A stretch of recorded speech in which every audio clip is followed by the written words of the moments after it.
So, unless you've been living under a Geodude this weekend, you'd know that Pokemon Legends EA leaked all over the internet, as well as info on Generation 10 and a bunch of scrapped content for previous Pokemon games. Whether you have or haven't missed it, don't worry your little head, cause the biggest revelation from the whole leak is that we finally found out why Pokemon games feel so rushed lately. And it's because Game Freak apparently keeps having to waste a bunch of time telling one of their employees to go f*** himself because he keeps writing fanfiction about Pokemon and humans mating. Like, I'm not even joking right now. This man was getting his freak on with these scripts, and it wasn't pretty.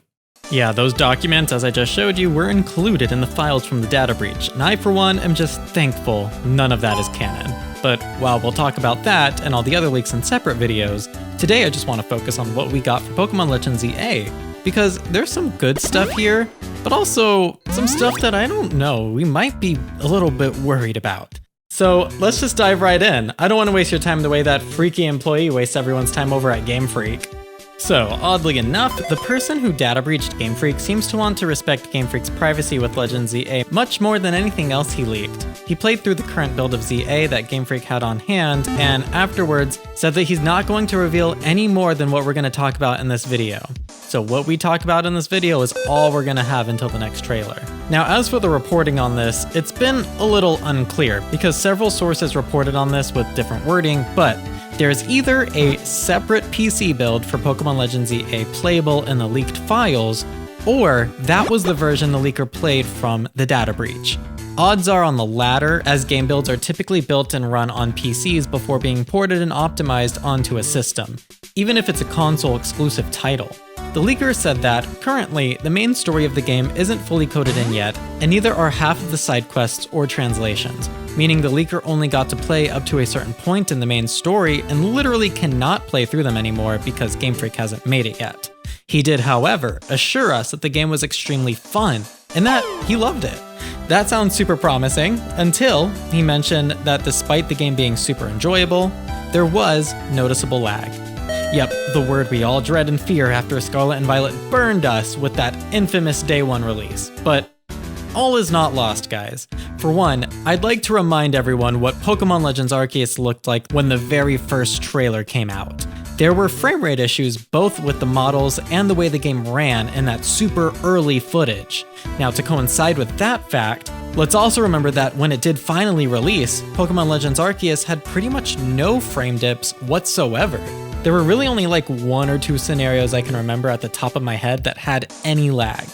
Now, another point I'd like to bring up to the forefront is that it is extremely likely that the PC build is what the leaker played, which means everything is going to be slightly different than what it will be like on the Nintendo Switch hardware, and optimization for that usually comes in the far later portions of development. So rest assured, the mention of lag here isn't a reason to be worried. At least not yet. That could change, if the game is still laggy when it gets closer to release. Now, what is worrisome though is that according to the leaker, Pokemon Legends ZA is indeed developed solely for Switch 1. This is confusing on so many levels. Why take the year off and not show us anything then? Especially if you're releasing the game the same year Nintendo Switch 2 comes out.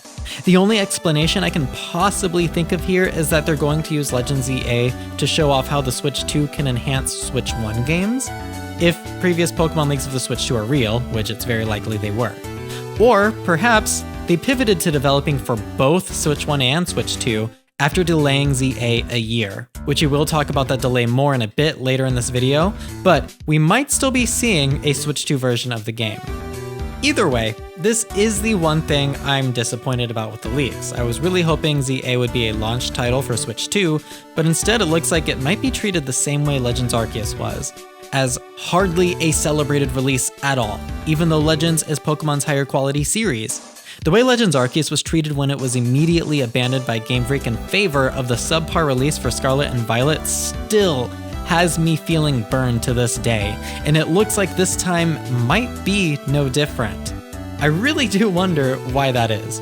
Why does Game Freak care enough to make Legends games higher quality and pour more passion into them, only to sideline them immediately after release in favor of the new generational games that they've already admitted they hate making? Perhaps it's just the will of the corporate side of the Pokemon company? because new generational releases make them so much money, no matter how poor the quality. Maybe it's the damn guy who writes the freaky fan fiction? Who knows? I just think that Legends could be so much bigger if they let it be, and I'm hoping that they let it be in the near future.